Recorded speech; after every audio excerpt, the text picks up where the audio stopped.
Good day, money makers! Welcome to this channel. My name is Mr Du Plessis, aka the EMS guy.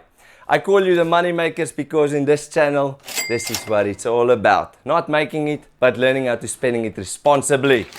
So thank you very much for joining. Today in this video, we'll start with the first topic that's part of a series. So make sure you subscribe, hit like, and join us as we tackle all the topics in EMS. Today we start with the government. So if you're ready, strap on your boots, let's go. And we've started. So I'm dividing you now into two teams. Team 1, you're on the left side. Team 2, you're on the right side. 3, 2, 1. Why haven't you done anything? Excellent question. Because there was no rules. Now you ask me, why are we talking about the government? Exactly about this. About setting rules. This is what it's about. So in this video, you'll understand what's the meaning of government. And over the next few videos, we'll be discussing the 3 levels of government. So first, what is a government? It's a group of people that sets policies and laws and control how a country operates. We need them. They set the boundaries so that we can be safe while we participate in the economy and make it build. What's the responsibilities of the government? 1, they make policies and laws. The latest legislation that they made was COVID policies. It was enforced, everyone had to do it, and it was to the benefit of the country. Number 2, they must make sure there's order. It doesn't help if they have these laws but there's no order. Then we'd live in a rogue state and that would not be good for anyone. Number 3 is they make sure there's infrastructure. That's roads, hospitals, schools. If we don't have these buildings, access to these buildings, water, sanitation, we'd be living on a farm. And that is not good for any economy.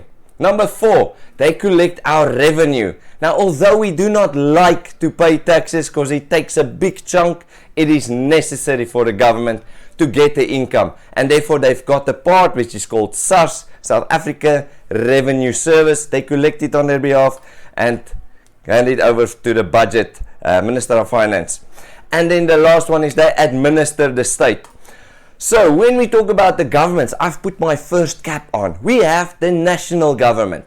The next, which is the president, is President Cyril Ramaphosa, and in my opinion, he's doing an excellent job. He's going to cast some vision in the next few days, so keep your eyes out, and I'm going to talk about this later in the video. Second one is provincial government. I've got another ad for that, which is our hands-on. Danger, make sure, get on this train. And the last level that we're busy with is the local government. They get the jobs, they get the information, and now they have to do it. So in this video, we're going to go through the national government. So let's talk about the national government. First one, our leader of the country, he's the president. His name is President Cyril Ramaphosa. He's elected democratically, and that means if you're over 18, you can vote. So as the political party wins the election, he's the leader, and then the parliament, this is the place where all the ministers sit, and they elect him as president of the country. Now he's got supreme rule. That means what he says needs to happen, but he can't do it alone, therefore he shares responsibility. And in national government, they change it into 2 branches. National Assembly, where they debate laws on the side, and on the other side, we have the National Council of Province, where we get representatives of different provinces to protect you and our interest. Right, so we discussed about how he's elected. Now in our National Assembly, where it's all about the legislation, we have to see that there's 3 legs or 3 pillars that it's built on. First one, the legislative branch. This is where they sit and they debate, they scrutinize these laws. Everything that creates a barrier, they say no. We must make it easier for businesses to make jobs. We must help the people. So they scrutinize it. And if it's not in the interest based on the constitution, the law is a no-go.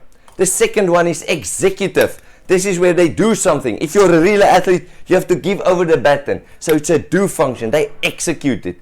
And the last one is the judicial. This is where someone has to interpret the laws. This is your courts.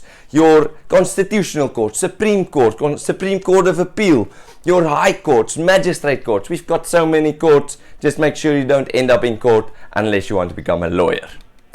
Right, all of these are governed by our constitution, which is the supreme law in the country. Now the last slide that I want to talk about is, as I mentioned earlier, is SONA. SONA stands for State of the Nation Address. Now every year, somewhere in February, the president of the country in this time and age, President Cyril Ramaphosa, will address the nation where he will cast the vision. In a country without a vision, we don't know who to follow, which direction to go, or where we're supposed to do and what we're supposed to do, what the government is focusing on. So our responsibility is to cheer them on, get behind him, support his vision, and therefore we'll make this government and this country work. Let's shift our learning. I'm handing the baton over to you.